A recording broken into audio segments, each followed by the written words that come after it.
Tardes con todos los alumnos presentes el día de hoy.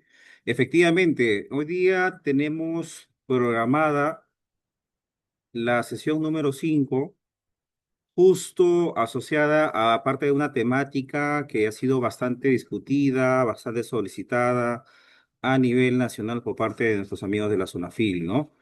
Quiero comentarles que la sesión del día de hoy se va a dividir en dos aspectos. El primer aspecto va a ser la parte teórica, discusión de algunos puntos claves, algunas definiciones operacionales, parte de algunas experiencias también desarrolladas en el día a día, ¿no? Y luego, ya en la sesión siguiente, se va a manejar un caso clínico. Bueno, el caso clínico se les va a mostrar el día de hoy, la, el planteamiento de una situación de emergencia, obviamente en una obra de construcción, pero la discusión y la división en grupos se va a efectivizar en la sesión próxima. Entonces, nuevamente me presento, soy el doctor Lemerado Rodríguez, ustedes ya me conocen, que esto sea bastante dinámico, porque muy aparte de adquirir los conocimientos necesarios asociados a emergencias y desastres, está que ustedes efectivamente puedan darle aplicabilidad en sus labores del día a día, mañana más tarde, independientemente del tipo de empresa en la cual ustedes sean asignados como personal de salud ocupacional.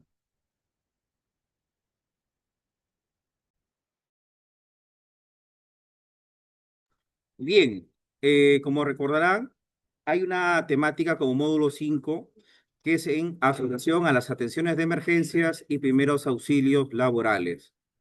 ¿Quién de ustedes en las plataformas de LinkedIn, de repente en alguna de las otras actividades de salud ocupacional que estén realizando en sus labores, no les ha llegado la famosa carta de Sunafil, ¿verdad? Donde indicaba que se pueda compartir el plan de respuesta frente a emergencias y evidentemente las evidencias correspondientes, ¿verdad? Como ese plan autorizado y firmado por la línea de mando, por el comité de SCT, por el jefe SOMA, la relación de los brigadistas asignados, ¿verdad? Para este tipo de brigadas de primeros auxilios y evidentemente también la evidencia de los registros de capacitaciones, que como bien recordaremos, en todo tipo de empresas son 4 capacitaciones mínimas, salvo en el sector minería, que son 5 capacitaciones. Bien, queríamos comenzar con esta presentación indicando que todas las empresas del sector público privado, independientemente de la actividad económica primaria o secundaria, que tengan a fin su actividad de seguridad y salud en el trabajo estandarizada, su deber principal y primordial es la reducción o evitar los accidentes de trabajo y evidentemente las enfermedades ocupacionales. Entonces, el día de hoy, en esta gran pregunta, entiendo cómo planificar la respuesta ante emergencias laborales. Dos, tengo elaborado mi protocolo de evacuación y actuación. Tres, entiendo la importancia de estos documentos del sistema de gestión en seguridad y salud en el trabajo. Y por último, ¿qué compromisos asumimos el día de hoy como de costumbre, verdad? Cuando ustedes están en un proyecto, independientemente si sea, por ejemplo, el rubro del sector minero, minería aurífera, minería de carbón, sector de construcción, de repente en el proyecto de un hospital nivel 2.1, 3.1, en la construcción de un centro educativo o en la construcción de repente de mejoramiento de servicios básicos o carreteras, defensas ribereñas, ustedes como salud ocupacional sean de la profesión de enfermería, medicina, trabajo social, psicología, pero asociada al grupo, obviamente, de salud ocupacional, ustedes cuando planteen la necesidad de la proyección de un documento, sea un plan o programa, tienen que plantearle de forma sucinta y puntual a su línea de mando en qué pasaría si yo elaboro y tengo mi protocolo, pero para ello hay bastantes pasos previos, ¿verdad? Como financiamiento, un equipo profesional especializado, tiempos de abordaje para este plan de intervención versus, estimado gerente, ¿qué pasaría si no efectivizo este plan? Ahí tú vas a colocar la alerta roja a tu gerente, a tu jefe de producción, a tu residente de obra, ¿no? Y vas a decirle, licenciada, por ejemplo, licenciada Fiorella, licenciada Jimena, entonces si yo no ejecuto o no realizo, no coloco un financiamiento para la efectivización del plan de preparación y respuesta ante emergencias, ¿qué puede suceder? Hay infracciones de carácter leve y grave en materia de seguridad y salud en el trabajo. Y una de ellas es no contar con este plan de preparación. Entonces te va a decir el gerente, por ejemplo, Jorge, el gerente Jorge. Entonces, Jimena, ¿cuál sería el potencial multa de repente o accionar de la SUNAFIL contra nosotros como empresa, bueno, estimado gerente Julio, la multa sería de 114.928 soles para empresas medianas o grandes dentro de un proceso de fiscalización. Entonces, cuando tú plantees tu plan de preparación, va a ir de la mano con un financiamiento, ¿verdad? Ese financiamiento incluye implícitamente que tengas un médico, que tengas una enfermera, que tengas los equipamientos mínimos necesarios, que tengas los kits para primeros auxilios, que tengas el kit para tu estación de emergencia y así sucesivamente. Te puede dar, por ejemplo, un promedio mensualizado, hablemos redondeando un monto de 11.000, 10.000 soles, incluyendo los salarios de los profesionales, ¿verdad? Entonces tú sacas tu cuenta, ese monto, ya transformado a lo largo de los 12 meses del año, y evidentemente ese monto justificando no solamente la accionar del desarrollo de un solo plan, ojo, no es que significa que todo ese equipo de trabajo profesional te va a efectivizar solamente un documento del sistema de gestión, te va a efectivizar muchos otros documentos, como el plan anual, los programas de vigilancia específico, ¿verdad? Y cada uno de ellos, al no ejecutarse frente a una materia de supervisión o fiscalización por SUNAFIL, también va a acarrear otro monto, ¿verdad? De fiscalización o de multa. Entonces el gerente va a entender, a caramba, me conviene, ¿no? Destinar parte de mi presupuesto del proyecto a efectivizar una área de salud y seguridad en el trabajo que no solamente haga las atenciones quizás en tópico, como erróneamente a veces se cree que medicina, enfermería van a estar en el tópico para hacer triaje, atenciones comunes o menores, sino para que elaboren fehacientemente los documentos del sistema de gestión y sobre todo los operativicen. Entonces, estimado gerente, si usted apoya el desarrollo de este plan de preparación a través de un equipo especializado, vamos a evitar esta multa de 114.928 soles para empresas medianas o grandes. Esta sería una carta de presentación que al menos en lo personal y en lo particular siempre comienzo en mis presentaciones a mis gerentes y a mis jefes de SOMA cuando voy a solicitarles implementar una nueva estrategia o un cumplimiento de la documentación que exige seguridad y salud en el trabajo. Muy bien, siguiente diapositiva.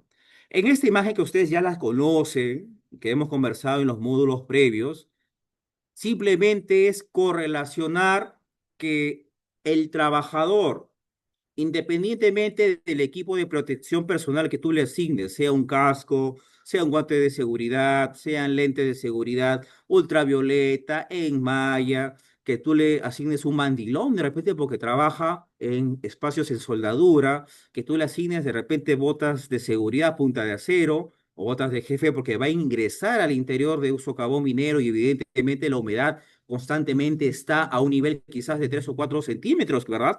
Que va a meritar ese tipo de EPP. O en su defecto, quizás tienes unos trabajadores que normalmente están en el tercer o cuarto cuerpo de un andamio, o están realizando labores constantes en altura estructural y tienes que asignarles un tambor retráctil, una línea de vida, un arnés de seguridad. Independientemente de ello, por más que sea el EPP de mayor marca conocido nacional o internacionalmente, existe la posibilidad de poder tener una enfermedad ocupacional o un accidente de trabajo. Entonces, estas imágenes reducen las patologías más frecuentes que pueden ocurrir en estos grupos profesionales o técnicos, ¿verdad? Como quemaduras, sangrados, trastornos neurológicos, respiratorios, trastornos también en lo que son piel y mucosas, evidentemente los sentidos como la visión, la audición y la muerte. Pero, ¿qué pasa en esta siguiente imagen? Muchos de ustedes en algún momento de sus labores como responsables de la vigilancia, de la seguridad y salud en el trabajo de sus empresas han visto en alguna discusión de caso clínico. Por ejemplo, si vemos la imagen superior izquierda de la presentación, vemos una imagen bastante conocida, ¿verdad? O común, que es en el caso de un paciente que haya sufrido algún traumatismo a nivel de los miembros inferiores, ¿verdad? Bastante atención, por favor, mis estimados colegas, compañeros de enfermería y de otras profesiones. Ah, doctor, en esta radiografía, evidentemente veo que hay una fractura a nivel de los dos huesos del miembro inferior izquierdo, ¿verdad? Estaría pensando en la tibia, que es este primer hueso, y en el peroné, ¿verdad? Que obviamente no ha sido solamente una fractura, sino hay dos fracturas en este mismo hueso. Doctor, en esta siguiente imagen, yo estoy viendo que este es un sector anatómico de la articulación del codo, ¿verdad? Ah, doctor, veo que hay una deformidad no es una posición anatómica adecuada del paciente. Entonces, acá yo estoy pensando que estamos en un caso posible de luxación. Vamos a ir aterrizando las ideas de por qué estamos mencionando estas imágenes. Esta es fractura, ¿verdad? Como un referente. Hay que recordar que todo lo mencionado va a formar parte clave del caso clínico. Doctor, y acá también tengo otro trabajador que en la falange, tanto media, proximal, distal, ha sufrido una luxación, ¿verdad? Esta es una imagen de la mano derecha de un paciente, también veo acá una luxación. Ah, excelente, muy buena apreciación. Doctor, y si continuamos por acá, de repente en las imágenes inferiores, ¿qué podemos encontrar acá? Quizás no vea explícitamente un paciente, pero ¿qué estamos observando acá, por ejemplo? A ver, para hacerlo dinámico, Sharon Pebe Jaiko, ¿está presente? Sharon, los amigos de IDECAP me apoyan por ahí con la asistencia, por favor, Sharon Pebe Jaiko. Alessandra, hola Alessandra. A ver, creo que están hablando por el chat. Muy bien, Sharon. Creo que hay problemas con el audio, pero muy bien, excelente. Solamente en esta imagen que estoy resaltando de color azul, ¿qué impresión te da? ¿Qué observación, digamos, apreciación puedes tú brindarnos o compartir acá con el equipo de trabajo? ¿Qué te parece? ¿Qué te impresiona esa imagen? Te leemos en el chat. Mientras tanto, para la siguiente imagen se va preparando nuestra amiga Milagros Lucero, por favor, ¿ya?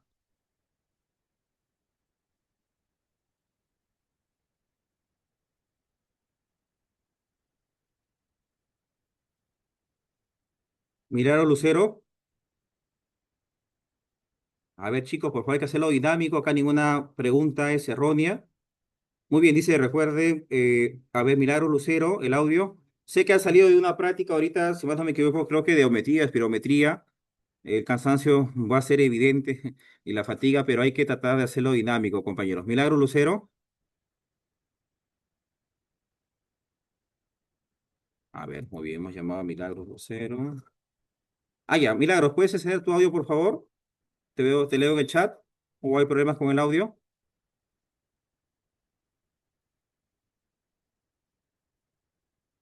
A ver, en esta segunda imagen, porque la anterior fue para Sharon Milagros, si puedes prender tu audio. Ah, ya, muy bien, te leemos en el chat. Esta imagen que estoy subrayando con azul, ¿qué te impresiona? Mientras esperamos la respuesta de Sharon a la imagen anterior. A ver, Milagros, te leemos, por favor. Ninguna respuesta es mala, como ya lo hemos conversado. Dice intoxicación, ya, muy bien, muy bien. Es validar el comentario. Muy bien, ¿qué pasa en esta imagen? Llamemos la imagen B, porque la imagen A es lo que va a escribir Sharon. Sharon, por favor, anda registrando en el chat tu apreciación. En la imagen B vemos a un personal posiblemente de seguridad, puede ser el jefe SOMA, el prevencionista de seguridad, que está con sus elementos de protección personal, casco, vemos una linterna, una mascarilla full face y tiene su guante de seguridad, su chaqueta, ¿no? Fluorescente. Y acá vemos que tiene un dispositivo que va a hacer la medición de gases. Entonces, evidentemente, si yo no realizo una medición de gases dentro del interior de mina, ¿verdad? Entonces, yo pongo el riesgo de que cuando ingrese mi operador perforista, mi ayudante de perforación, por ejemplo, a socavón, o de repente ingresan los obreros a realizar labores de desquinche, ¿verdad? Como el gas dentro del interior de mina, tú no puedes visualizarlo, a diferencia de que pueda estar incinerando un poco de papel o de madera, ese gas en el interior de mina no se observa, no se huele. ¿Cuándo te das cuenta tú que te has gaseado? Que es la patología, cuando tú ya estás despertándote de haber estado inconsciente, de repente ya en un servicio de emergencia de hospital, ¿verdad? Entonces, doctor, ¿esta actividad es importante? Claro que sí, porque va a generar que yo pueda brindar un ambiente de seguridad a mi personal de trabajo, a los compañeros de trabajo dentro del interior de mina, por ejemplo. Y muy bien, Sharon, tú también has contestado, veo riesgos químicos, podría haber una intoxicación, gases tóxicos. También, evidentemente, esta es una imagen donde se está realizando una actividad de voladura, se llama voladura, Les converso de repente, quizás, doctor, no he ingresado antes a mina, no sé, quizás la imagen sea referencial o no, pero acá vamos todos. Muy bien, veo a Areli Mendoza contestando, dice, profesor, ¿no es una mina? Claro que sí, es una mina donde se está dando el proceso de voladura, ¿verdad? Que es cuando dentro del interior de minas se colocan ciertos dispositivos, ciertos mecanismos para una explosión dirigida y coordinada, evidentemente para seguir haciendo las labores de exploración minera, ¿verdad? Doc, ¿y por qué ha colocado esta imagen? Porque evidentemente si yo como parte del jefe de producción o el jefe de labores o de operaciones de mina no coordino con mi equipo de seguridad y salud en el trabajo, indicándoles por si acaso, mañana, que es el día lunes, 8 de diciembre, avisen a toda la parte operativa del sector 15X de la unidad aurífera, digamos, Pepito Sac, que no se acerquen en el intervalo de 7 a 10 de la mañana, porque vamos haciendo el proceso de voladura. Doc, ¿y qué pasaría? ¿Qué tan importante es esa comunicación?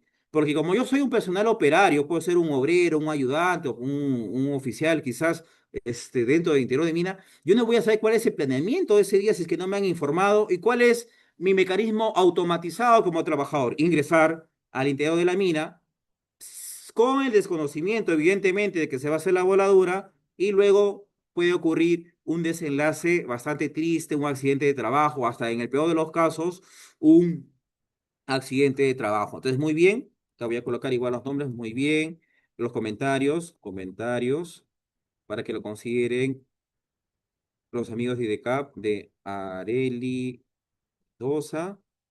Muy bien, Areli Mendoza. También participó nuestra amiga Sharon Pérez. Si por ahí alguno tiene el audio operativo, lo puede activar en cualquier momento. Y evidentemente nuestra amiga y compañera Milagros Lucero. Excelente, excelente. Muy bien, continuamos entonces. Doc, ¿y qué pasa en la imagen de la izquierda? Veo por ahí que hay un globo ocular. ¿Qué pasaría? ¿Qué imagen o qué actividad pudo estar realizando de repente este compañero de trabajo, verdad? Doctor, me parece que acá, cerca de la pupila, en este sector, hay una esquirla en el globo ocular izquierdo, ¿verdad? Entonces, posiblemente este trabajador haya sido un operario fierrero, un oficial fierrero, y ha estado efectivizando labores de corte y soldadura, ¿verdad? Una labor de metal mecánica, claro que sí. ¿Habrá estado con el EPP de seguridad adecuado? Posiblemente no. Entonces, Doc, ¿y por qué lo estamos correlacionando con el plan de emergencias y la respuesta frente a evacuación? Porque evidentemente si yo tengo una contingencia como esta, como la descrita previamente, cada una con un nivel de peligrosidad diferente, va a involucrar que yo active mi protocolo, que yo lo ponga operativo en mi protocolo. De repente tengo que evacuar no solamente a un trabajador. Si yo estoy hablando del casito de la esquirla, evidentemente yo evacúo al paciente lesionado, ¿verdad? Pero si yo estoy hablando de las labores en el cuadro A, donde voy a hacer unas labores de voladura en mina, tengo que poner de forma alerta y evacuar a todo el personal operativo del sector mencionado. Lo mismo en el caso de B. No voy a decir, doctors, en el interior de mina que tiene cerca de, digamos, en promedio 8 kilómetros de profundidad, solamente los que estén más al fondo vamos a retirarlos porque hemos detectado que el nivel de gases como CO2, sulfuro, entre otros, están sobre los límites permisibles. No, tienes que evacuar a todo el personal que está dentro del interior de mina. Doctor, son 50 trabajadores.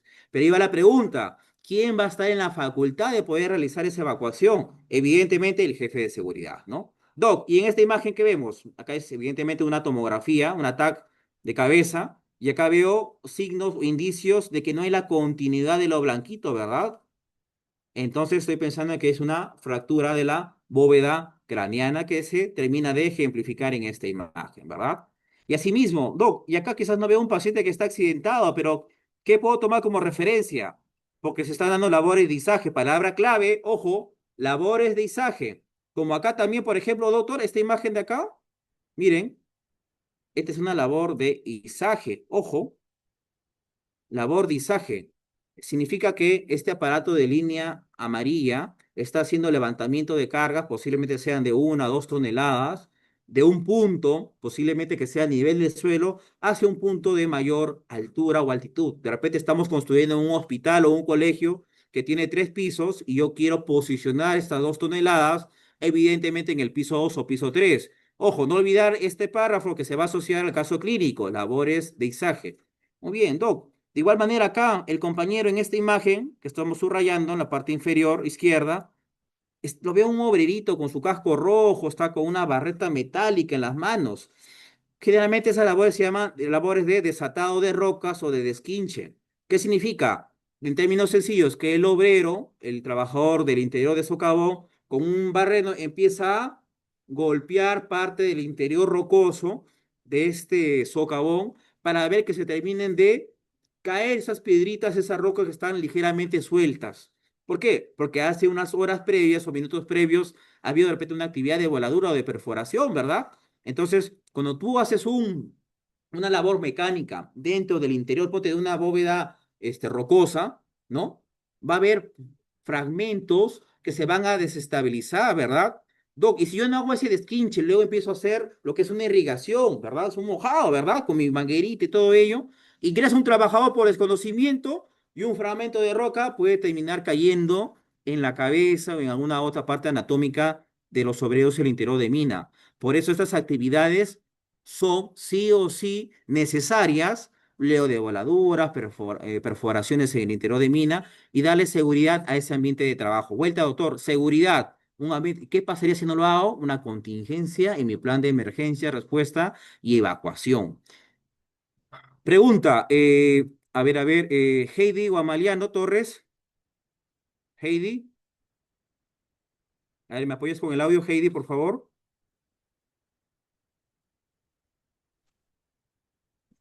Buenas ¿Cómo estás, noches, Heidi? Buenas licenciado. noches. Muy bien, qué gusto saludarte, Heidi. Una pregunta, ¿en alguna oportunidad has trabajado de repente en una actividad asociada a pesquería? No, doctor. Hasta la Ya, oportunidad no. ya, muy bien. Mira, Heidi, acá vamos a comentarte, de repente mañana más tarde tú llegas acá en Puerto Malagribo, hay taza, hay diamante, hay copeinca, hay diamante, como menciono, hay Hajduk inclusive, y muchas otras empresas, no solamente en la región La Libertad, sino también en otras zonas de nuestra realidad nacional. Esta imagen, inferior izquierda, nos muestra un trabajador operario que está en la zona de ensaque, dentro de la planta procesadora de harina de pescado en una pesquera X.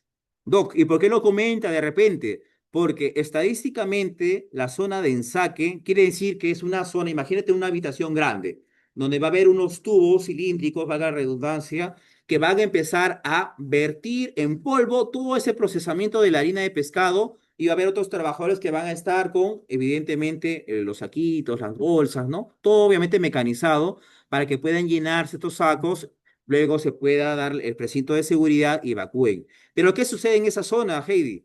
Normalmente el polvo o el pequeño particulado va a haber algunos de esos fragmentos de polvito, de esos residuos que van a caer al suelo y potencialmente generan el riesgo de un piso resbaladizo.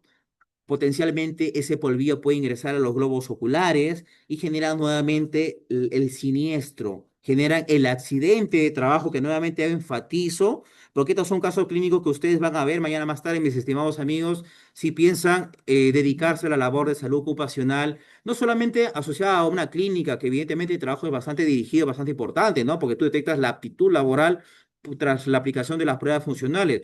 Pero si tú llegas a ser parte del sistema operativo de salud ocupacional en una labor operativa, necesitamos conocer un referente. Entonces, Doc, en la zona de ensaque, la posibilidad de riesgo de caída, resbaladones, materia particular en globo ocular es importante.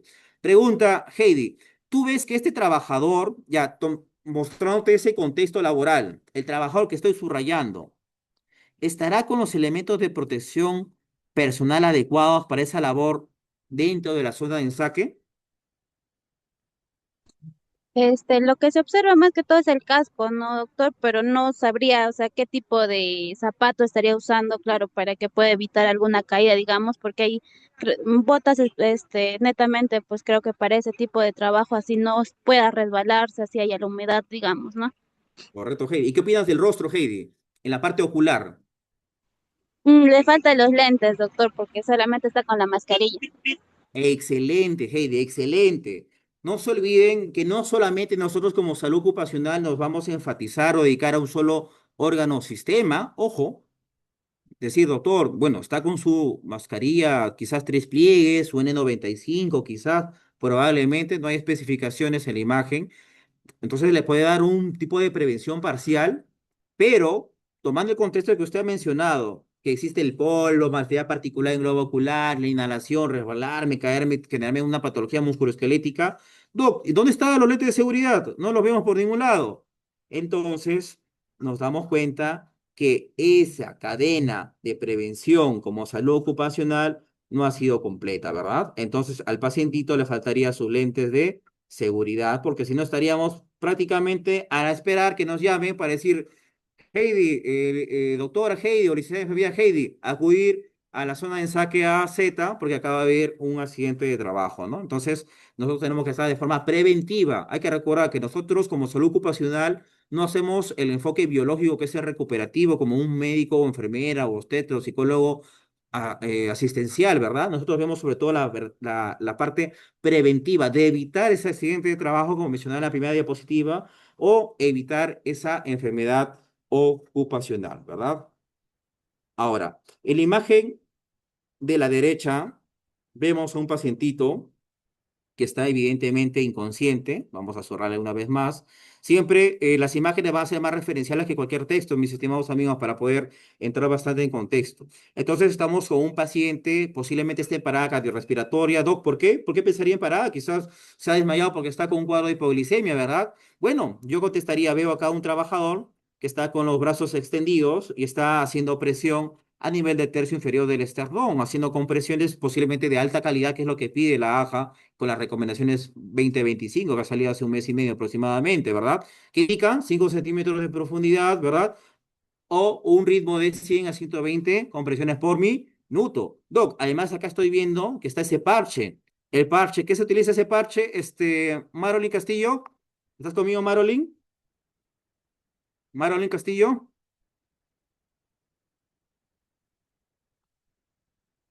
Muy bien, colocamos a Heidi también en el comentario. Heidi. Ya, muy bien. Marolín me acaba de escribir al chat. Marley, eso acaba, esa imagen pequeñita que acabo de subrayar, que es el parche, ¿qué te viene la idea? ¿Ese parche de qué podría ser?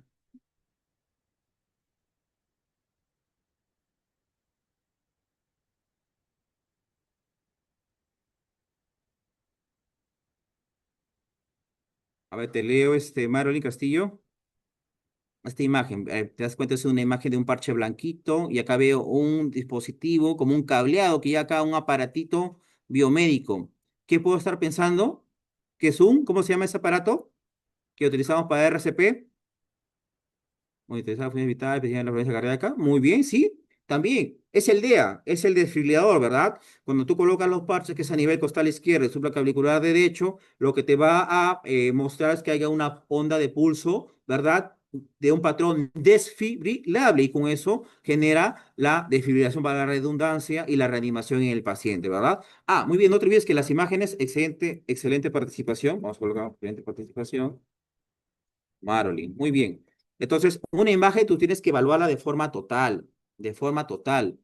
Y con eso tú te puedes ir aproximando a la patología del paciente. Y finalmente acá veo que este señor, ¿verdad? Que es el brigadista líder. ¿Por qué líder, doctor? Porque todas las guías de primeros auxilios, el líder se sitúa en la posición de la cabeza del paciente. ¿Qué está realizando? Unas ventilaciones con el ambú o resucitador, ¿verdad?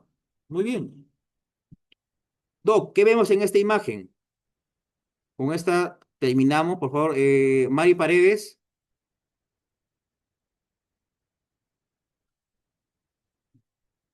Mari Paredes,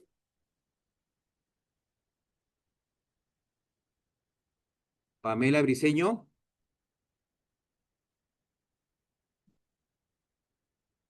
Pamela, Mari. A ver, creo que por el chat, a ver, disculpe. Sí, licenciada Mari Paredes. Muy bien, estimada Mari, contigo continúo entonces. Esta imagen Vuelvo a subrayar inferior derecha. ¿Qué te impresiona? Te voy a ayudar, ya te voy a ayudar. Eh, Previamente, para poder visualizar esa imagen, se utilizó un otoscopio, ¿ya? A ver, ¿qué te puedes imaginar? Que tras utilizar el otoscopio, ¿qué estás visualizando allí?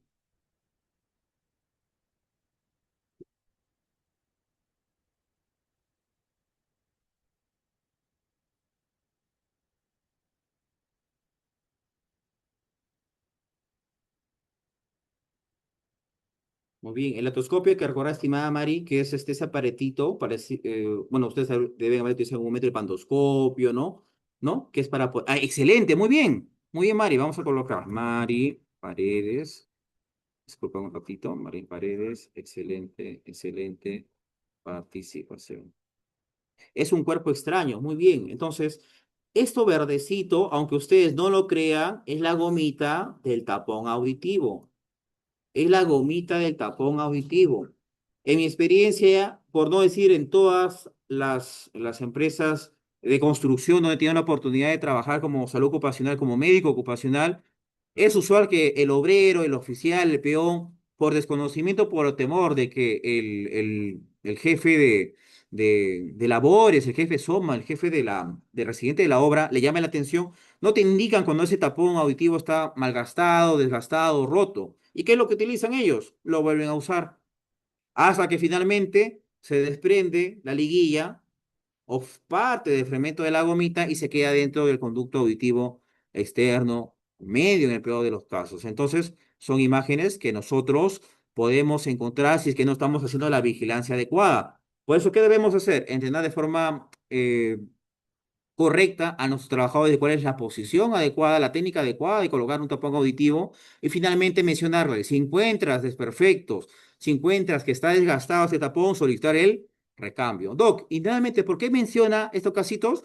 Porque va a involucrar a activar nuestro equipo de brigadas de intervención en estas labores, sean de minería, construcción o pesquería, ¿no? Muy bien, pasamos a la siguiente imagen. Muy bien. Bastante atención, mis estimados, por favor, en esta parte.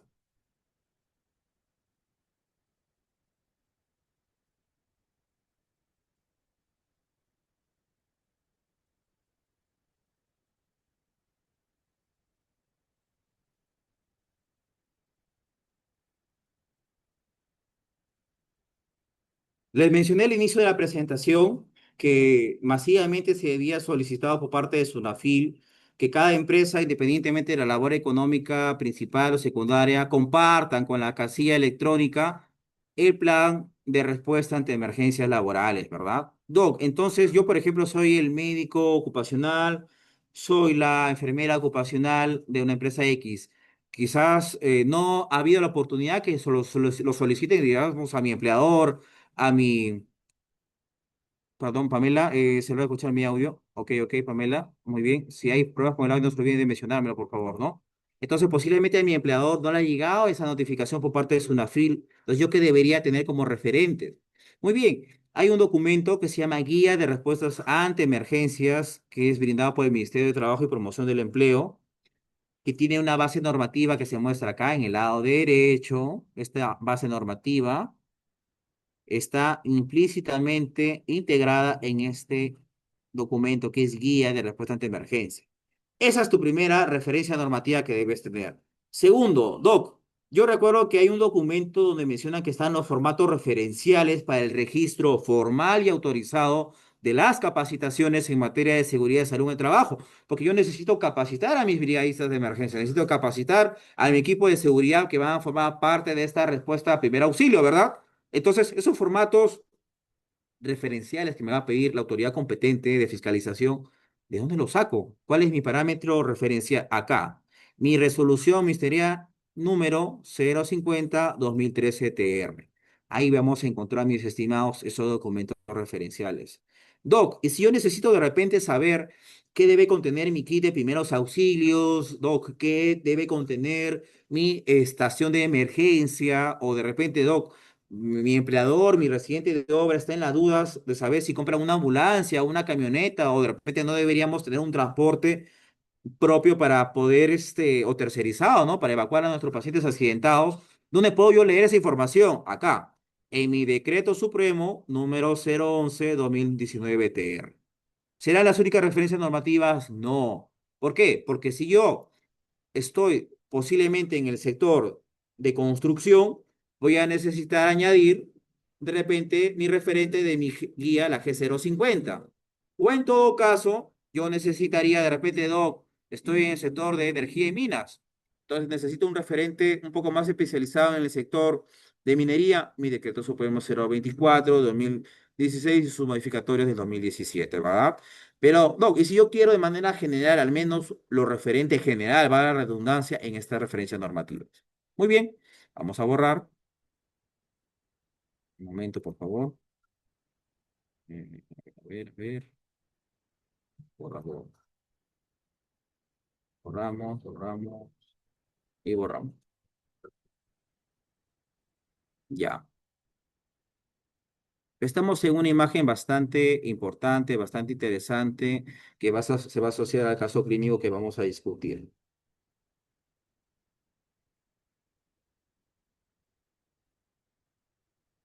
Artículo 49 del contenido del plan de respuesta ante emergencia. Doc, ¿dónde encuentro este artículo 49 que está en el subcapítulo número 3 en mi decreto supremo 011, ¿verdad? Que acabamos de discutir hace unos minutos, ¿verdad? ¿Qué me dice mi artículo 49? Literal y textual. El plan de respuesta ante emergencias por accidentes de trabajo y o incidentes peligrosos contiene como mínimo lo siguiente. A. Las emergencias que pudieran acontecer en la obra de acuerdo a la IPC, ¿verdad? Doc, ¿cómo puedo interpretar esa indicación? De repente, Doc, es una obra, necesariamente está hablando de construcción. Si bien es cierto, es un decreto supremo asociado a construcción, pero es un referente también para los sectores de minería, para pesquería y para las demás actividades por metal quirúrgico, metal mecánica, perdón, o de repente inclusive del sector también público, ¿verdad? Doc, entonces yo estos documentos debo trabajarlos con quién, de repente con algún colaborador, o lo debo hacer yo solamente como enfermera ocupacional o como médico ocupacional. Falso. Todos los documentos, no se olviden, mis estimados amigos, se trabajan de forma multidisciplinaria. Acá, subrayemos esto. Coordinación, vamos a cambiar de color, disculpen un ratito para que pueda. Muy bien. Coordinación multidisciplinaria. ¿Qué significa eso? Que lo voy a trabajar con el área de SOMA, es decir, los amigos de seguridad, mi jefatura de producción o de planificación, según corresponda en mi nivel operativo, y qué documentos debería yo solicitar, trabajar o considerar para evaluar mi mapa de riesgos, mi panorama de riesgos, mi IPRC. Doc, esos documentos los debo normalmente realizar yo. Esos documentos generalmente los realizan los amigos de SOMA, salvo panorama de riesgos, que prácticamente te va a mencionar, por ejemplo, yo soy operario perforista. Muy bien. Como mi puesto de trabajo es operador perforista, tengo algunas actividades, ¿no? Que implica utilizar la perforadora, valga la redundancia, hacer un manejo manual de cargas de la misma, darle sostenimiento a la parte operativa, hacer unas conexiones, si es, por ejemplo, neumática, eléctrica, dependiendo del tipo de perforadora, y evidentemente hacer esa actividad que la hago por quizás unas 7 horas, 8 horas de jornal diario, no continuos, evidentemente, ¿verdad? Porque hay un momento de que hago un reposicionamiento de la parte operativa, pero yo sí que estoy haciendo una postura quizás estática, una postura incómoda, quizás va a ser una postura no fisiológica, doctor. ¿Qué pasaría si mis brazos están encima del nivel de mis hombros? ¿Es una postura fisiológica, una postura forzada? Claro que sí, es una postura forzada. Entonces, caramba, voy pensando, si es que es una postura incómoda, una postura disergonómica o una postura forzada, ¿qué problemas me va a traer al manguito rotador, a la articulación del hombro? Obviamente unos trastornos musculoesqueléticos. Carambas. Entonces ya voy pensando patologías asociadas a mi labor operativa, ¿verdad? ¿Y qué pasaría si normalmente yo estoy con un ayudante de mina que me ayuda a darle sostenimiento a esa perforadora? El día de hoy se enfermó y me toca hacer esa labor de dos personas yo solito. En algún momento esa perforadora esa maquinaria va a caer encima de mis miembros inferiores, de mis pies, ¿qué me puede ocasionar? Caramba, eso no pesa ni 1 kilo, ni 2 kilos, ni 5 kilos, caramba, ¿ah? Posiblemente pese más de 10 kilos. Ah, pero por más de que tenga mis botas de seguridad, porque luego ya lo mencionó, que el EPP no me exime de no lesionarme, ojo, estaría pensando en lo que mostramos en las primeras imágenes, que es posibilidad de fractura a nivel de los huesos del tarso de ambos miembros inferiores. Así de sencillo. Entonces, así sucesivamente, los puestos de trabajo, según panorama de riesgos y mapa de riesgo que tú lo trabajas con los amigos de Soma, porque ellos, tras conocer la actividad operativa, indican cuál es el riesgo inminente como accidente, la parte exactita de la parte de producción, obviamente los amigos de producción o de planificación. Ah, muy bien. Entonces va de la mano. Analizamos el punto A. Vamos al punto B. Sistemas y canales de alerta y comunicación inmediata entre los trabajadores y los responsables de organizar la respuesta. ¿Verdad? Ojo, sistemas y canales de alerta y comunicación inmediata entre los trabajadores y los... ¿Con quién trabajo? ¿Qué menciona acá esta guía de ayuda? Coordinación multidisciplinaria, nuevamente los amigos de Soma, jefatura de producción. ¿Por qué de producción, Doc? Porque si tenemos algunos ingenieros de sistemas y eléctricos que normalmente están dentro de la labor operativa, podemos generar quizás a través de los medios o dispositivos electrónicos como los celulares, algunos botoncitos de alarma o de alerta que de forma inmediata puedan generar el llamado o la puesta en conocimiento a toda la labor operativa u operaria o administrativa dentro de un proyecto, de una obra, ¿verdad? Doc, y los ingenieros eléctricos, evidentemente, como dicen comunicación inmediata, se me ocurre de repente, doctor, generar una alarma, una sirena tipo las sirenas de los patrulleros de la policía, y obviamente le voy a pedir a mi ingeniero eléctrico que me conecte en todos los frentes de trabajo, el frente de trabajo A, el frente de trabajo B. Tengo una obra de construcción que tiene 4 pisos. Ojo, palabra clave de caso clínico. También unas alarmas en el 4 piso, porque ahí es la parte más externa del proyecto y donde más tiempo le va a tardar evacuar a toda mi parte operativa, ¿verdad? Entonces tú vas utilizando, ¿verdad? Aparte de la equipo profesional del proyecto. No es de que tú le vas a decir a tu gerente mañana más tarde, gerente, contráteme específicamente un ingeniero de sistemas o eléctrico a mi labor operativa, ¿verdad? Como salud ocupacional, ¿no? Entonces tú tienes que utilizar al staff que tenemos. ¿Qué más hemos colocado acá? Personal de resguardo y seguridad institucional. Por ejemplo, portería o seguridad. Cuando me refiero a esta seguridad, son los trabajadores que están en los frentes de los portones, de las rutas de acceso, ¿verdad? ¿Por qué es importante coordinar con ellos? Porque evidentemente las sirenas, las alarmas, las alertas deben posicionarse en los puntos estratégicos donde tú vas a querer que ese trabajador que va a evacuar tenga conocimiento y diga, muy bien, yo en el desastre voy a ver de repente la luz roja que va a indicar que acá debo llegar, o la luz verde, según como tú ya has generado tu plan de evacuación y de respuesta frente a emergencias, ¿verdad? Entonces tiene que estar en esas porterías de evacuación. ¿Y quién está ahí normalmente? El encargado de seguridad, portería o de resguardo, como quieras llamarlo. Ah, excelente. ¿Es algo multidisciplinario? Seguimos con la coordinación multidisciplinaria. C. Compañeros, hay que recordar que esta capacitación está dándose los tips para que mañana más tarde, cuando ustedes efectivicen su plan de emergencias, sepan con quién coordinar, cómo coordinar y qué solicitar. No podemos llegar, por ejemplo, les digo, a veces un poquito en el corto tiempo de experiencia, puede decir, bueno, ingeniero de producción, escuchar una capacitación, una charla, necesito que usted me haga mi plan de emergencias. No, falso. Tú lo vas a sentar, tú vas a liderar este proceso con los ingenieros de seguridad, van a empezar a plantear la necesidad y cada uno de sus competencias y perfil profesional. Hay que hacer bastante énfasis en ese sector, mis estimados amigos. Muy bien, Doc, ¿qué dice el punto C? Los equipos y dispositivos con los que se cuente en la obra para hacer frente a cada emergencia identificada y los mecanismos para garantizar su operatividad. Ojo, estamos hablando de equipos y dispositivos. ¿Cuáles podríamos coordinar? Por ejemplo, doctor, ¿con quién coordinaría, no? Una vez más. Puedo coordinar con mi gerencia general, con mi residente de proyecto, residente de obra, gerente de operaciones, ¿no? Ya vamos a detallar más adelante a qué se refiere el punto C. Doctor, ¿por qué no lo vemos ahorita? Vamos a verlo ahorita. Vamos a borrar de una vez todos estos parámetros, bastante alerta, chicos, para que su casito lo hagan bastante dirigido y completo, sobre todo, porque eso va a tener la mayor parte del puntaje, muy aparte de la conectividad y la participación que genera puntajes adicionales, ¿ya? Doctor, usted hablaba del punto C. Vamos al punto C. Y vamos a retroceder vuelta a la D. Miren, punto C. Retrocedemos una vez más. A ver, que me ayuden las diapositivas. Equipos y dispositivos con los secuentes de la obra para hacer frente a cada emergencia identificada. Muy bien. Si yo estoy en una labor operativa donde puedo sospechar que va a haber alta incidencia de trauma en la espina dorsal, por ejemplo, a ver, la compañera o el compañero, a ver, Marolyn Castillo.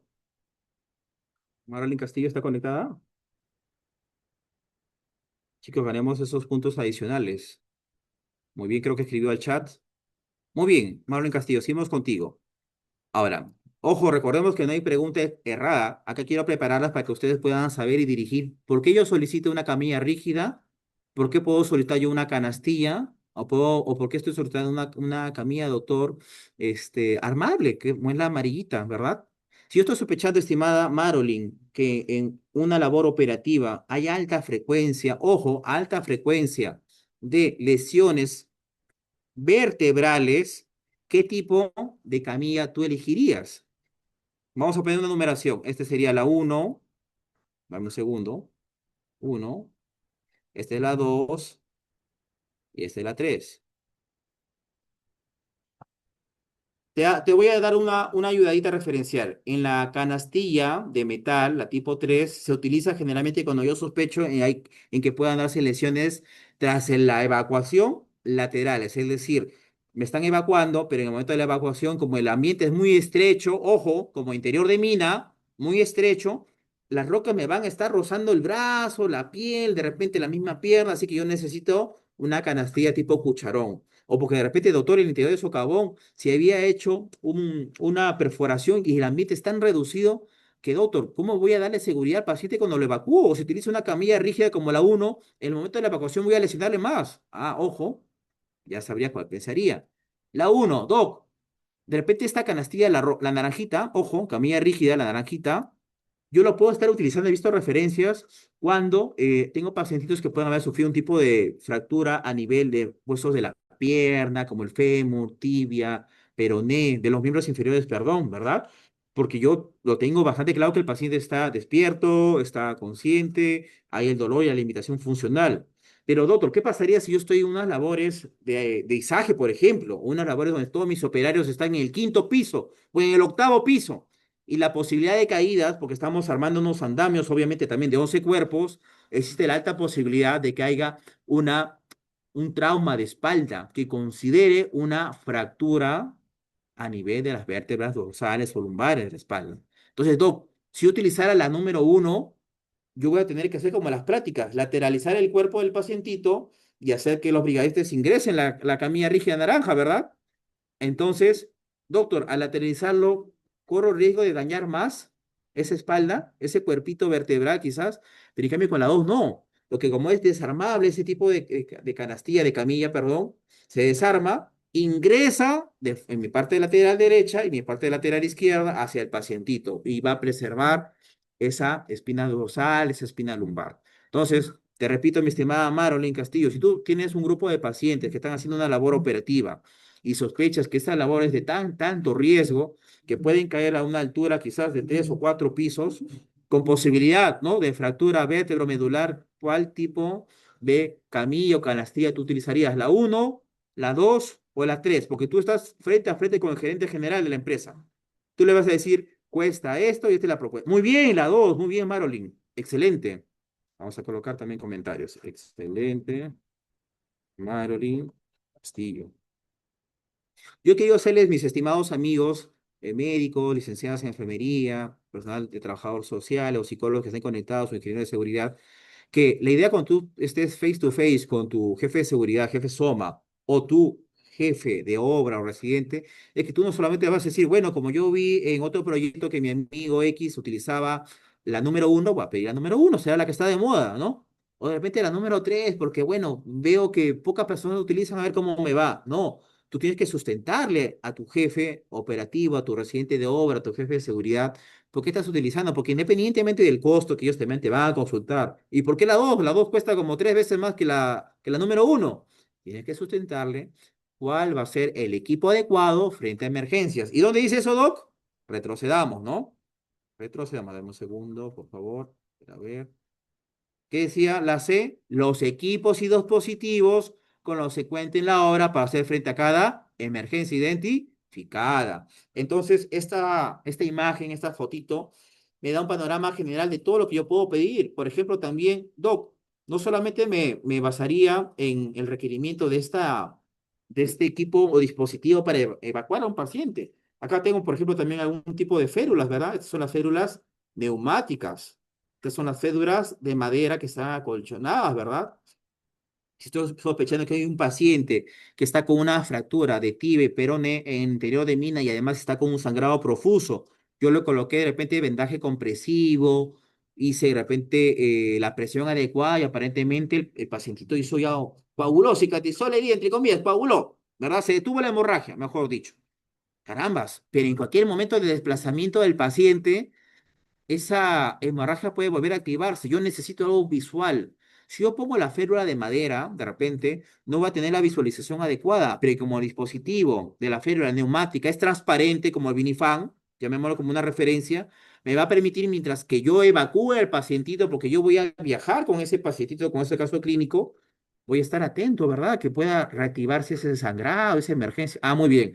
A mi residente le voy a pedir la férula neumática, llamémoslo la A. Pero si tengo otros condicionantes, puedo solicitar la férula de madera B.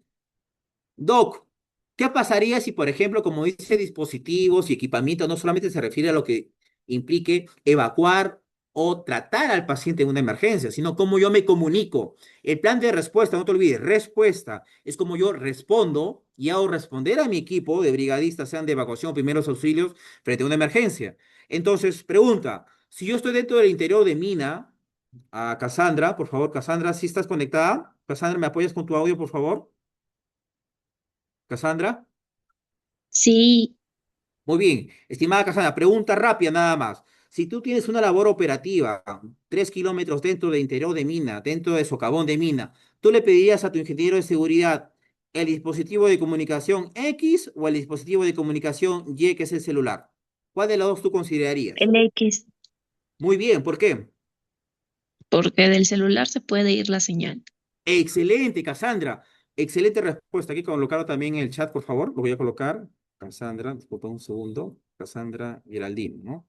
Cassandra Geraldine, excelente participación. Muy bien. Entonces, no se olviden que solamente no es el hecho de decir, oye, gerente de producción, jefe de obra, he visto que están de moda los iPhone 14, cómprelos a toda la parte operativa, a todos los brigadistas iPhone 14. No, hay que ver, ¿pero dónde estás trabajando? Ah, en interior de mina tengo la mayor cantidad de mis trabajadores, donde el nivel de riesgo es mucho mayor. Carambas.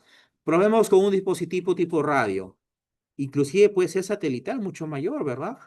Hemos hecho los simulacros, hemos hecho, digamos, la parte práctica y sí, la señal, independientemente del nivel de profundidad del interior de socavón, funciona, escucho, me oyen, saquemos nuestros radios walkie-talkie a todo el personal operativo dentro del interior para comunicarnos. En el peor de los casos, carambas, no me cuento con el presupuesto adecuado, yo como gerente general de proyectos, veamos algún tipo de dispositivo adicional.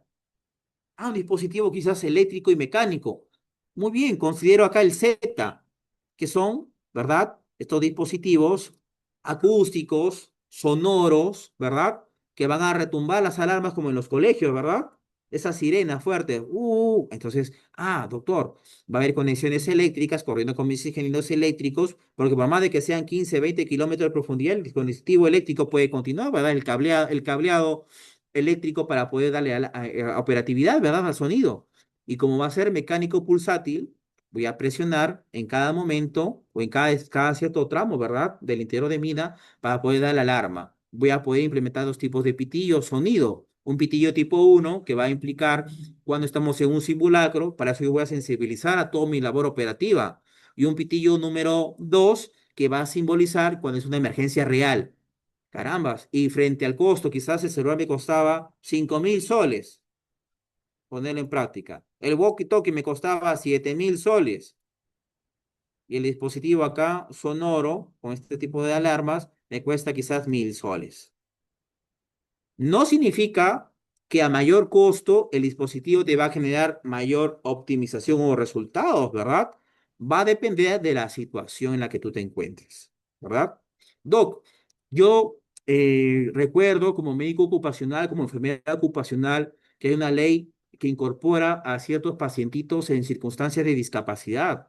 Hay una ley de incorporación que menciona que hay un porcentaje y justo esta empresa en la que trabajo ha considerado un buen perforista que tiene más de 15 años haciendo labores de perforación, pero desgraciadamente él está con una hipoacusia neurosensorial moderada, bilateral, no es criterio de no aptitud, ojo, o sea, estaba haciendo labores operativas, pero ¿cómo hago con él, doctor? O sea, ya me diste la opción, celular, radio walkie-talkie, esa sirena, ese herramienta mecánico acústico, pero ¿y con él cómo hago? No va a escuchar de repente el sonido de alarma. Muy bien, implementamos señales visuales como esta sirenita, esta sirena, que va a empezar a activarse cuando hay una situación de emergencia o cuando yo solicite una evacuación. ¿Y qué es lo que va a dar? No tanto va a dar sonidos, porque también obviamente algunas tienen esa facilidad, ¿no? Te va a generar ese color rojito y ya tú la has sensibilizado a ese personal que está con una discapacidad posiblemente auditiva para que cuando tenga conocimiento de que ese color rojito es una situación de emergencia y de evacuación inmediata real. Y es un colorcito azulito, es una condicionante de un simulacro. También debe accionar de forma inmediata, pero es un simulacro, ¿verdad? Entonces, esa inteligencia, ese valor agregado, esa capacidad logística, lo tienen que analizar ustedes como personal de salud ocupacional. Doc, pero bueno, yo recuerdo que dentro de la parte de minería también tengo personal administrativo, que está el jefe BIM, quizás mis ingenieros civiles, algunos arquitectos que están dentro de oficinas administrativas.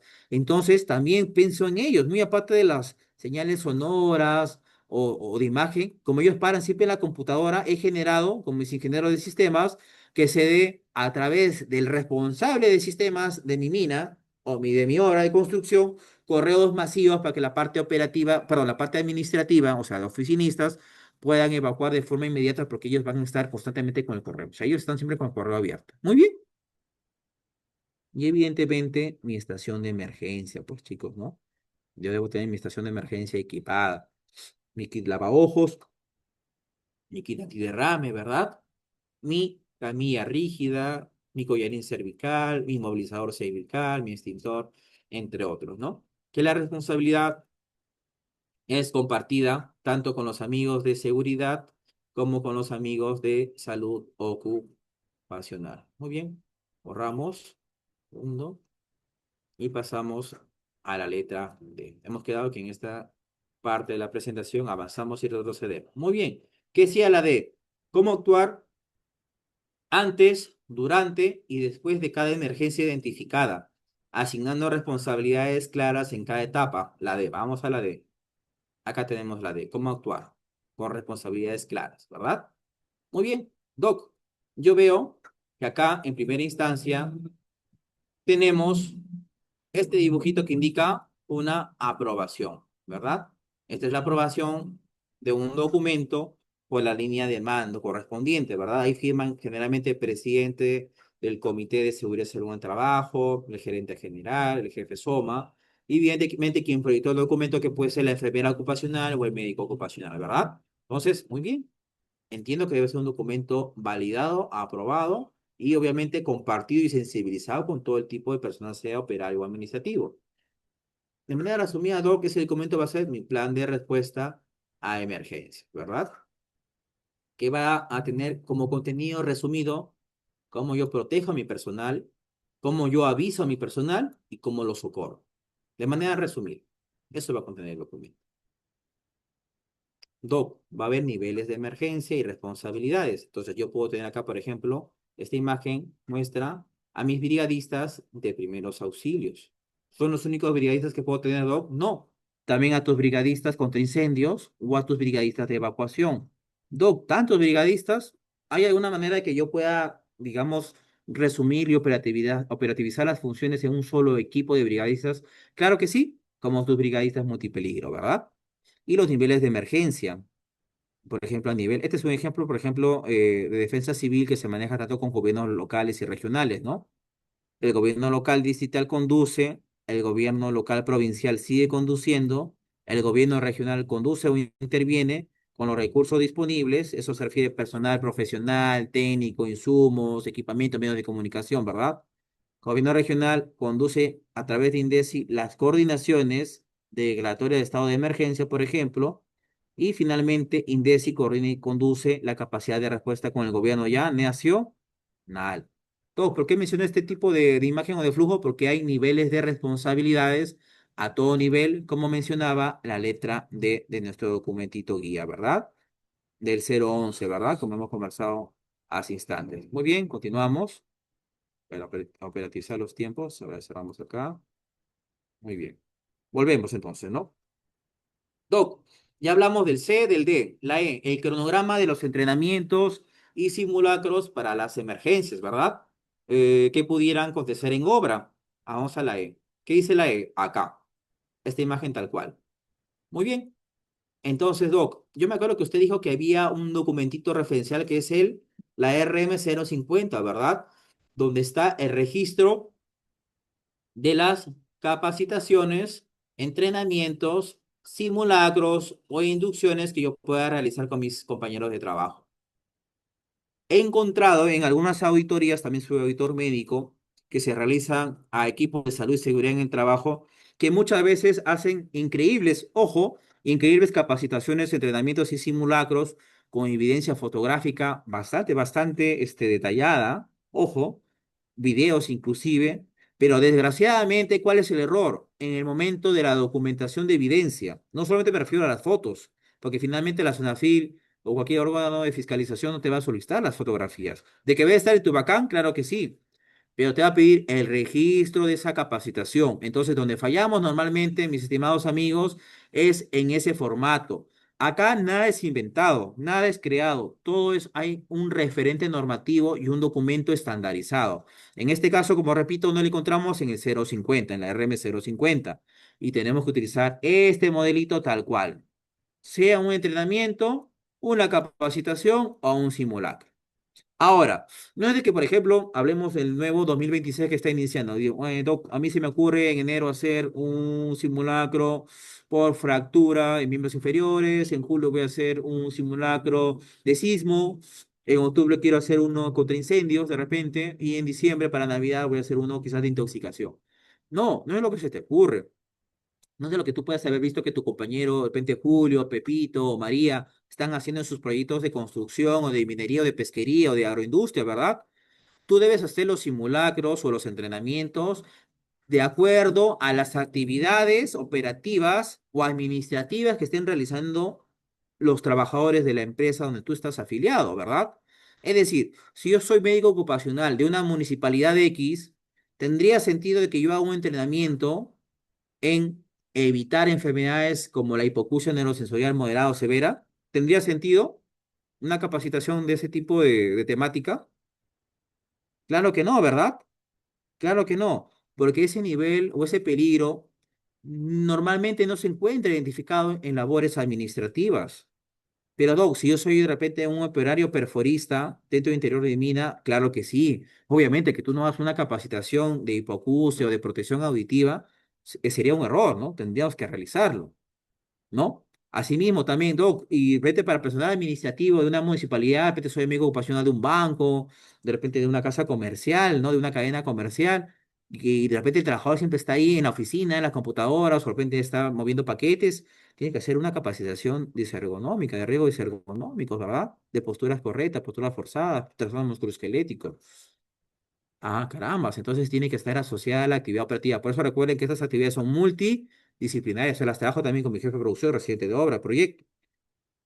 Y para lo cual debo tener yo también en un formato referencial, estandarizado y aprobado, mi registro de capacitaciones proyectadas o programadas y las ejecutadas, ¿verdad? a nivel de todos mis 12 años de trabajo, si es que obviamente pues el proyecto tiene los 12 meses, ¿no? Dice, todo, tu proyecto tiene para 4 meses, lo programarás para los 4 meses tus capacitaciones, ¿verdad? Y finalmente las imágenes. Hay que diferenciar mucho lo que puede ser lo que vemos acá en esta imagen, llamémoslo imagen A, la que acabamos de dibujar, esta de acá, que se llama la charla de inicio de jornada, ¿verdad? Que normalmente dura 5 a 10 minutos, dependiendo de el proyecto o de la empresa. Obviamente, doctor, yo recuerdo que mis amigos Somas tienen un PDF, inclusive, donde cada uno de los días operativos está dictando una charla, a veces va inclusive producción a dictar parte de las charlas, a veces Soma, a veces nosotros como salud ocupacional, como enfermera ocupacional, como médico ocupacional nos llaman. No digo que no sea importante, también tiene su registro. Ojo, tiene su registro, su formatería. Esas son charlas. Si vamos a hablar capacitaciones como tal, acá en esta imagen B, que lo estoy escribiendo grande, debe ser de 1 hora al menos, porque está estandarizado 1 hora. Y para que yo pueda editar una capacitación, lo adecuado es que tú tomes una evaluación. Si tú no evalúas a tus trabajadores, ¿cómo tienes la certeza de que ha podido identificar cómo reaccionar frente a un siniestro tipo sismo, tipo incendio, tipo voladura, ¿verdad? No tienen la certeza. Tú vas a decir, muy bien, capacité a mis brigadistas, tengo a Pepe, Lucho y a Joana. Muy bien, son mis brigadistas. Acá está mi evidencia de registro de 1 hora. Doctor, usted me ha hecho el registro o el formato estandarizado según RM 050. Muy bien. Acá está mi fotito, muy bonita. Ojo, están siendo capacitados. Pero si yo no tomo ese examen o mucho menos veo que había una nota probatoria, ¿cómo yo me puedo fiar de que ese equipo de brigadistas va a socorrer en un momento de una evacuación? Y no hay que olvidarnos que tras una capacitación hay que manejar también la parte de evaluación a todos nuestros colaboradores y de esa forma tenemos la certeza de que los conocimientos compartidos han sido asimilados de una forma adecuada. No hay que olvidar, ¿verdad? Muy bien, sigamos en la siguiente imagen. Estábamos en la imagen referencial E. Vamos hacia atrás. Doctor, la F, ojo, mecanismo de seguimiento al levantamiento de las oportunidades de mejora identificadas durante los entrenamientos y simulaciones. Muy bien, entonces, no hay que olvidar que cada simulacro no es perfecto. O sea, en un momento de un simulacro, yo puedo planearlo, ¿no? Tener a mis mejores, quizás obreros, para que puedan simular de repente la ocurrencia de un accidente. Tengo mis brigadistas muy capacitados. En algún momento va a haber algunas fallas técnicas, algunas fallas administrativas, fallas de reporte que debemos mejorar. Entonces, este ítem F es el que me da esa oportunidad, ese valor agregado, que es el mecanismo de seguimiento al levantamiento de las oportunidades de mejora identificadas durante los entrenamientos y simulados. ¿Dónde lo veo, Doc? Acá. Acá. Por ejemplo, entonces, Doc, acá hay uno, hoy es un formatito, por ejemplo, que trabajamos en el 2022 con parte de mi equipo de enfermería, ¿no? Un buen profesional también, en un proyecto que tuvimos en el departamento de Ancash, donde evidentemente estuvimos manejando un simulacro donde un pacientito se había inhalado tras líquidos volátiles o toxinas porque estaban haciendo labores de pintura, ¿verdad? Entonces fue un simulacro. ¿Por qué? Doc, estábamos en la parte quizás en ese piso de labores y en la parte final donde estaba realizando labores de pintura, mezclas, estaban con su propio respiratorio, pero evidentemente había la necesidad de efectivizar un simulacro de esa manera, ¿no? Entonces, en el momento de la preparación de este informe, están los datos básicos, el proyecto, la fecha y hora del inicio del simulacro, el lugar exacto, por ejemplo, donde se ha realizado el simulacro, el alcance de la emergencia. No te olvides que el alcance de la emergencia es daños a la persona, daños a la infraestructura o maquinaria propia de la empresa o daños al ambiente, ¿verdad? Eso lo conocemos muy bien. Entonces, y también si en este caso solamente es daño personal, ver cuántas personas involucradas han sufrido lesión o han sufrido algún tipo de contingencia en esta labor de entrenamiento, ¿no? Entonces, tuvimos una serie de objetivos, ¿verdad? Como son identificar la zona del accidente y activar oportunamente la sirena de emergencia. Asimismo, como parte de los objetivos, estaba activar el correcto flujo de manejo de información en base al incidente o accidente, evaluar el tiempo de respuesta, el desarrollo de flujo para la atención de la emergencia y la coordinación con el equipo de brigadistas, ojo, de emergencia y SOMA, y de esta forma optimizar los tiempos de acción. Optimizar. ¿Por qué decimos optimizar? Porque no solamente implica de que yo pueda avisar a mis brigadistas, aló, Pepe, Juan, Lucho, estamos con el walkie-talkie. Hay un accidente en la zona de labores A30X en el tercer piso del proyecto. Acudí, por favor, para dar socorro. Muy bien. Uno de los brigadistas viene con su camilla rígida, otros viene con la mochila o maletín de primeros auxilios, otro viene con el walkie-talkie, coordinando para que venga la ambulancia. Pero resulta que de repente el equipo de brigadistas llega 10 minutos después de haber sido notificados. Pues yo tengo un pacientito en ese momento, posiblemente que haya sufrido una parada cardiorrespiratoria. Después de 10 minutos de intervención, creo que no estamos optimizando los tiempos de acción, ¿verdad? Entonces, no solamente implica llamar, comunicar y dar el mensaje o la orden a los brigadistas, sino significa optimizar. Por eso es que tú entrenas a tu equipo. No es lo mismo, por ejemplo, les digo por experiencia, evacuar a un paciente adulto varón de 60 kilos de un primer piso hacia los exteriores de un proyecto, que tú evacúes a un varón adulto de 90 kilos o 100 kilos de un cuarto piso. Les digo por experiencia, he participado siendo parte del equipo líder, evidentemente de brigadistas, para la evacuación del paciente en camilla rígida. Bajar cuarto pisos, ojo, a un paciente de 100 kilos es bastante agotador. Entonces, no es lo mismo que sea en un primer piso, solamente caminar unos cuantos metros, que desplazarlo desde un cuarto piso. Por eso ahí radica la importancia de entrenar, entrenar, entrenar, repetir estos simulacros hasta que puedan ser perfectos y optimicemos las rutas de evacuación. Porque en un proyecto cualquiera, si hoy día mi ruta de evacuación es de la A a la C, de forma secuencial, mañana más tarde puede ser, no, doctor, ya no es de A a la C, es de A a la X y de la X a la J. La labor operativa de una obra de construcción es dinámica.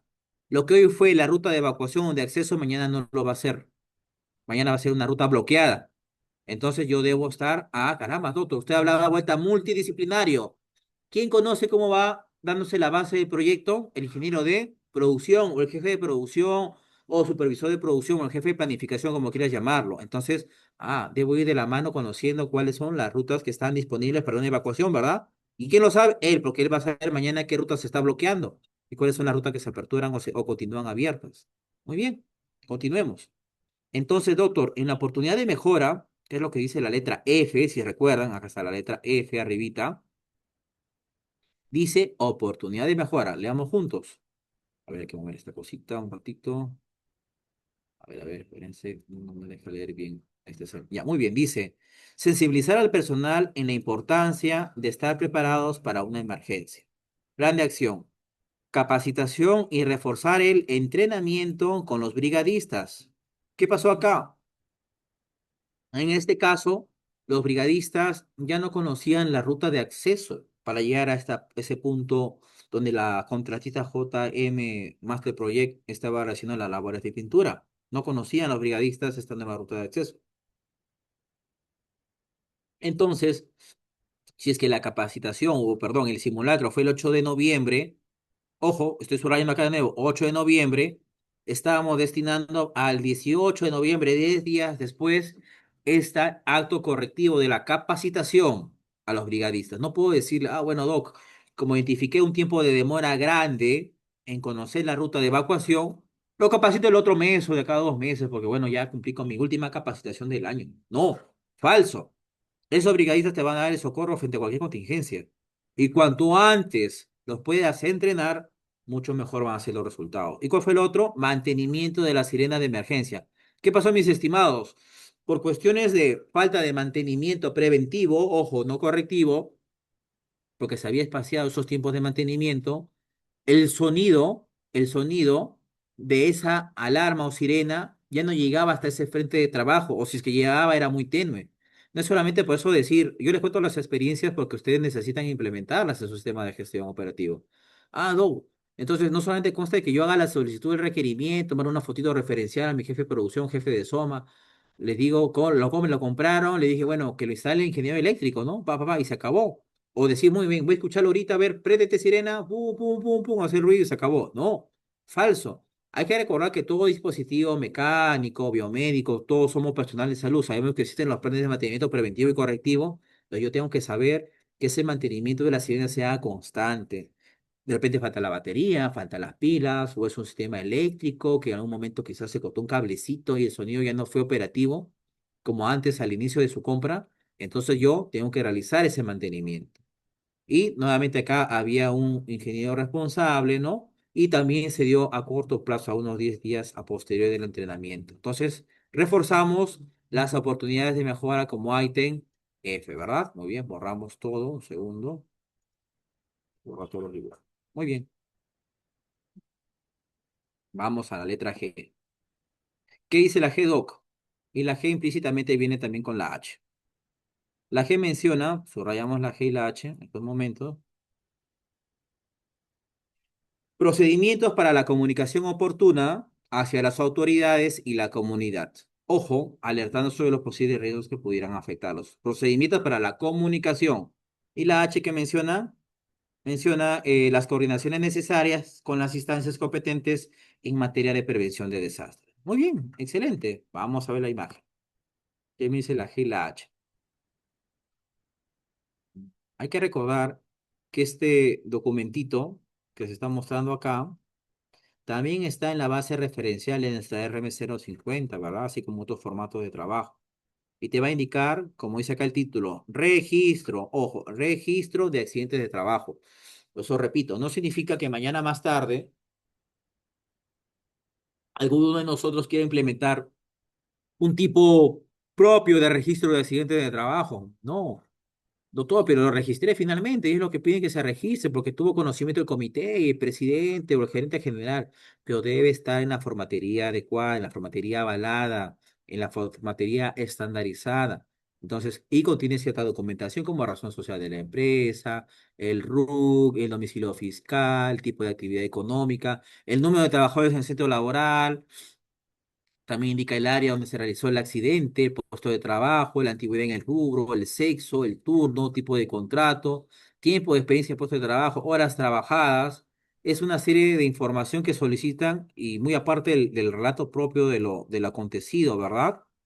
Y firmado por cada una de las autoridades competentes. Entonces, ese es un tipo de documento en que tú notificas de forma formal a las autoridades competentes que mañana más tarde esta documentación se sube tanto al sistema, al registro del sistema o al Ministerio de Trabajo, como a las otras casillas electrónicas de ser correspondiente. O bien se maneja con la documentación como propio de la empresa, por ejemplo, soy la empresa Pepito SAC, o en su defecto, si yo ya llevé a una clínica donde activé el SSTR, ya la clínica al recibir este registro se encarga nominalmente de subir al sistema, ¿verdad? Pero para eso tú tienes que conversar y tener la evidencia gráfica.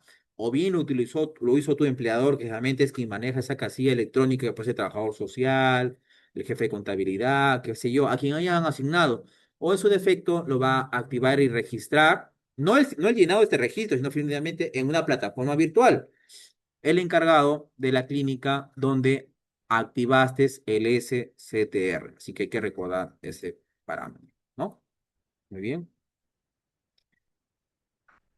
A su vez, existen algunas referencias que debemos conocer. Dentro de ese mismo anexo del 011, ¿no? Existe un anexo 1. En ese anexo 1, nosotros vamos a conocer, por ejemplo, en la investigación como tal del accidente de trabajo, quién resultó afectado, dónde ocurrió el accidente, cuándo ocurrió el accidente, qué sucedió en el momento del accidente, cómo ocurrió ese accidente y por qué ocurrió el accidente.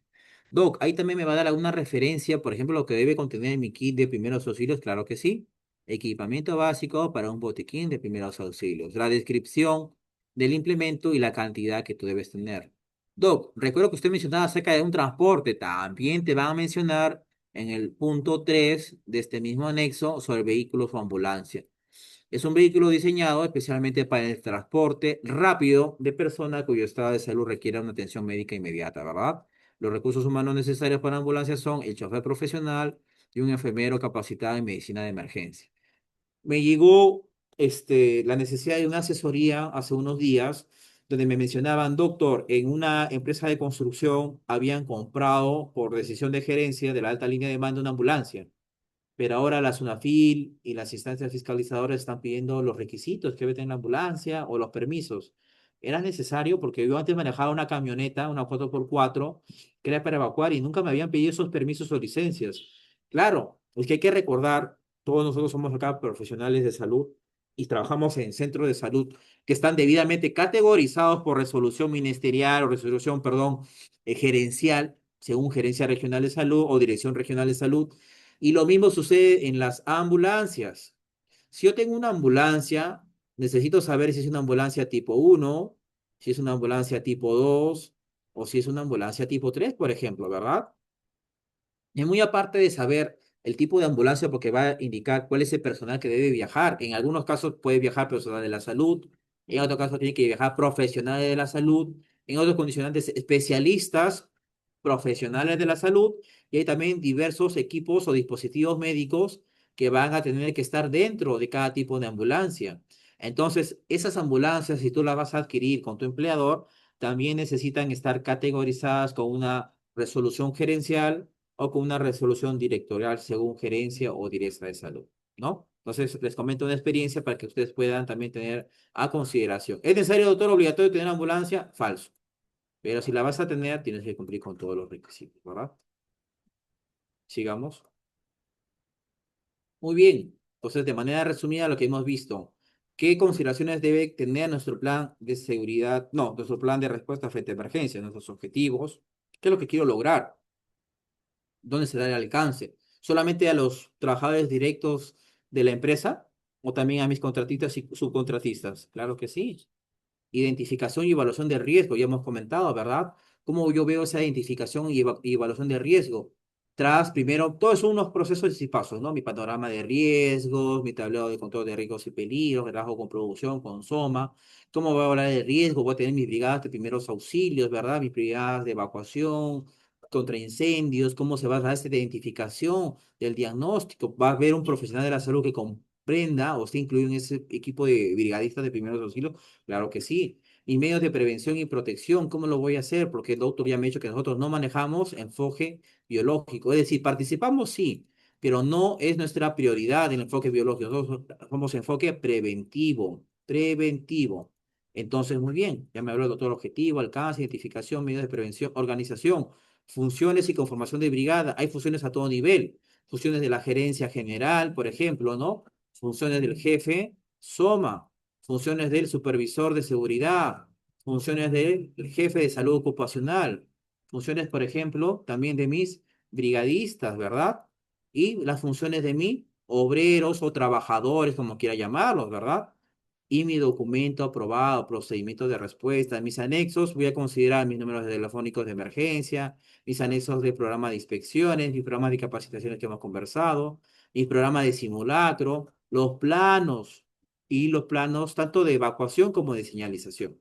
No hay que olvidar nosotros, mis estimados amigos. Borramos todo. Muy bien, siguiente imagen. Este es el casito, por favor, tómele una capturita, de repente una capturita mental, ¿no? Que es el casito que vamos a discutir en la próxima sesión, que se va a enfocar a un caso clínico de evacuación y respuesta frente a emergencias. Se van a distribuir por grupos y se va a discutir en la próxima sesión que ya con los amigos de IDECAP les van a notificar el día y la hora. Y solo para avanzar solamente en unas cuantas diapositivas más, nuestro protocolo de evacuación y actuación van a depender de bastante que el procedimiento de seguridad mediante el cual voy a desalojar total o parcialmente de un recinto o zona amenazada va a depender de dos cosas principales, lo que ya hemos conversado. De una preparación y un entrenamiento, para eso están mis simulacros y capacitaciones, y de una comunicación completa y precisa. No se olviden, comunicación completa y precisa. ¿Con quiénes? Con mis jefes de seguridad, con mis jefes de producción, con mis brigadistas, con mis porteros, mi personal de seguridad y resguardo. Y si estoy hablando de evacuación, como decía el segundo punto de la capacitación, tengo que tener mis brigadas de evacuación, ¿verdad? Muy bien, hablamos todo esto. Siguiente. Consideraciones. En equipamiento hay que recordar para mi procedimiento de evacuación. Mi equipamiento. ¿Cuál es mi señalización? Verde, amarilla, roja, mis luces de emergencia, mis alarmas sonoras, mis extintores, mis sistemas de comunicación, walkie-talkie, WhatsApp, celulares, qué sé yo, en mis sismos. No se olviden que también entrenamiento sin sismos. ¿Qué debo hacer antes, durante y después? Mis primeros auxilios. Yo ya sé cuál es la parte operativa en mi proyecto, en mi unidad minera, por ejemplo, en mi zona de pesquería, en mi zona de ensaque. Sé que lo más frecuente es quemaduras, hemorragias, paradas cardiorrespiratorias y fracturas. Temática, a capacitar a mis brigadistas de primeros auxilios. Programa de capacitación anual y aprobada, estandarizada, y mi programa de mantenimiento. Recuerden la experiencia que les comentaba acerca de la sirena, que no estuvo con el mantenimiento adecuado y evidentemente la alarma no sonó como hubiese querido, ¿verdad? Siguiente. Tipos de evacuación. Si tengo mis brigadistas de evacuación, vamos a trabajar con una comunicación de manera inmediata con el jefe de brigada, reconocimiento de las zonas seguras, las zonas de riesgo, las rutas de evacuación identificadas previamente, abrir las puertas de evacuación de forma inmediata, dirigir al personal y visitantes durante la evacuación. No solamente esto es para trabajar operativos, hay visitas, estudiantes, todos participan en la evacuación. Verificar que todo el personal y visitantes hayan evacuado las instalaciones, ¿verdad? Pasamos a la siguiente diapositiva. Orden de la evacuación. Este plano tiene que ser dinámico. Este plano del lado derecho es el cual ustedes van a trabajar con el jefe de producción, el jefe de operaciones, el jefe de planificación, porque esas rutas de evacuaciones van a ser dinámicas. Ya lo hemos conversado. Y recordar que la única persona autorizada para dar una evacuación, sea total o parcial, es el jefe de seguridad. El jefe de seguridad es la única persona autorizada, repito, para dar la orden de una evacuación parcial o total, ¿verdad? Y todos los trabajadores deberán acatar las institucionales que estoy en mi cierre de proyecto, estoy en mi cierre de información. Doctor, es un simulacro, licenciada, es un simulacro, mejor participo la próxima vez. Falso. Consideraciones generales, los medios de escape deberán ser continuos, es decir, libres de cualquier obstrucción. Recordar que si tú ya tienes un flujo determinado, como dice acá, en este cuadrito para evacuación, pase lo que pase, ninguno de los amigos que trabajan en la parte de producción deben obstaculizar cualquiera de estas rutas de evacuación. Y finalmente, debo ver que esta señalización bastante identificada y sensibilizada para todos mis colaboradores de la empresa sean conocidas y reconocidas. Salidas, ingresos, alarmas, entre otros. Siguiente. Recomendaciones básicas, con eso terminamos, y acciones posteriores a la evaluación. En las recomendaciones básicas de evacuación hay que recordar, suspender inmediatamente las actividades operativas, mantener la calma. No solamente esto va para el personal que va a ser evacuado, sino también para nosotros como brigadistas y socorristas. Bajar o desplazarnos solo por las rutas de evacuación, escaleras, no usar ascensores. Está de más enfatizarlo. Al ser evacuado, no voy a ir escandalizándome, gritando, ¿no? En silencio, porque si no, no voy a permitir que los brigadistas puedan comunicarse entre ellos, voy a generar interferencias. Nunca correr, evitar formar grupos numerosos. Una vez en la zona de seguridad externa, permanecer en ella. Ahí no existe que yo creo que ya pasó la emergencia, yo creo que ya pasó el simulacro, yo pienso que ya apagaron el incendio, de repente voy a volver porque estoy a full, tengo que terminar mi mes de trabajo, mi entregable. Falso. Nadie retorna hasta que no haya una orden directa por la máxima autoridad de la empresa o quien él haya delegado. Y las acciones posteriores a la evacuación, no se deberá ingresar al edificio hasta que el jefe de seguridad dé la orden y seguir las instrucciones y el acompañamiento de los brigadistas. Es decir, los brigadistas van a estar con ustedes a todo nivel en el momento de retornar a nuestras posiciones u ubicaciones de trabajo. Esta es una imagen referencial de cómo ustedes pueden identificar sus zonas seguras, su tópico de salud ocupacional y las rutas de evacuación con la puerta número 1, que es para que se puedan retirar.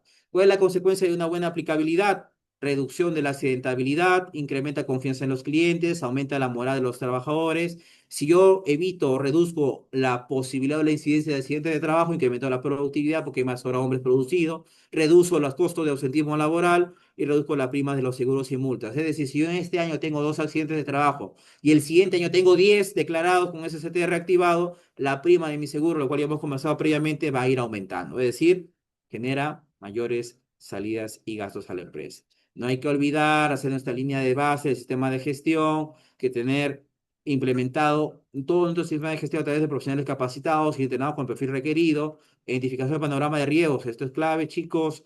Elaborar los documentos de gestión, planes, programas de capacitación, ejecución diaria, semanal, quincenal y mensual según nuestros programas aprobados y los entregables de informe mensual que van a seguir para la retroalimentación con las estadísticas del sistema de gestión, como dice mortalidad, accidentabilidad, entre otros, para tomar decisiones, porque las decisiones son dinámicas, como siempre he mencionado, dinámicas. Borramos todo.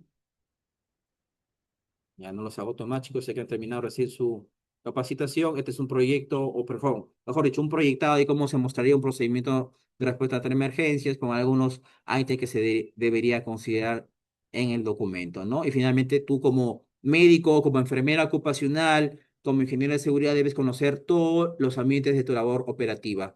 Tener reuniones con tus brigadistas, entrenamiento presencial con tus brigadistas, entrenamiento de capacitaciones, conocer el interior de la mina, del proyecto, conocer toda la labor operativa y todos los ambientes, así sean de cocina u otros, que pudieran condicionar un impedimento en el traslado o evacuación de los mismos. Muy bien, esto es todo lo que se quería compartir el día de hoy con ustedes. Sé que ha sido una jornada bastante larga y pesada. Como repito, el caso clínico lo vamos a discutir ya en la próxima sesión por grupos. Espero que hayan tomado un capturazo mental de lo mencionado. Igual la presentación se va a alcanzar por interno a los amigos de IDECAP. Y bueno, si no hubiese alguna pregunta, alguna duda por alguno de los presentes,